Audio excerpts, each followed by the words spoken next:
Par Pôle emploi. Ils étaient aujourd'hui au rassemblement de pilotes aérodège au Lamentin.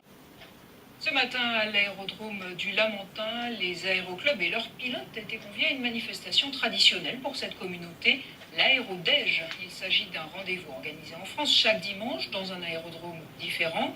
Le monde de l'aviation fait rêver et pour une quarantaine de jeunes sélectionnés par Pôle emploi, le rêve est devenu réalité en Martinique. Delphine Bess et Dibelle Rose. Lorsque les pilotes se rencontrent, ils parlent technique. Et ce ne sont pas nécessairement les engins les plus chers qui font sensation.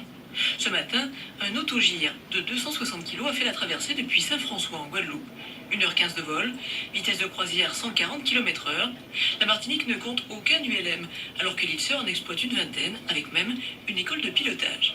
C'est très beau, et puis c'est un aéronef fun. Ça sort du commun en fait. Un autogire hybride entre l'avion et l'hélicoptère, qui se pilote plus facilement qu'un hélicoptère, donc à la portée d'un plus grand nombre. C'est assez magique. Hein. Quelles sont les questions techniques que vous posent les pilotes chevronnés? Comment ça marche? La Martinique compterait aujourd'hui une centaine de pilotes amateurs. Et ce matin, les professionnels ont le temps de s'attarder avec eux.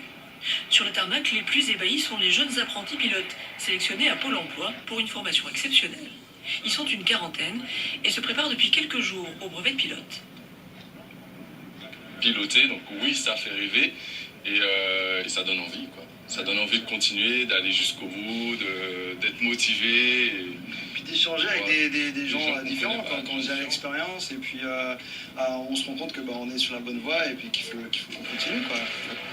L'aéroclub de Martinique a pu négocier une enveloppe massive pour amener ainsi 60 jeunes chômeurs au brevet. À partir de là, ils découvriront tous les métiers qui gravitent autour de l'avion. Parce que pour faire voler un avion, il y a des tas de gens qui travaillent discrètement à l'intérieur des pistes, qui remettent les moteurs en axe, qui réparent les radios, qui réparent les matériels électroniques, qui font de l'informatique, etc., etc. Une vingtaine de places sont encore disponibles auprès du Pôle emploi. Les jeunes passeront leur brevet de pilote privé dans quelques mois et choisiront alors la suite de leur parcours professionnel.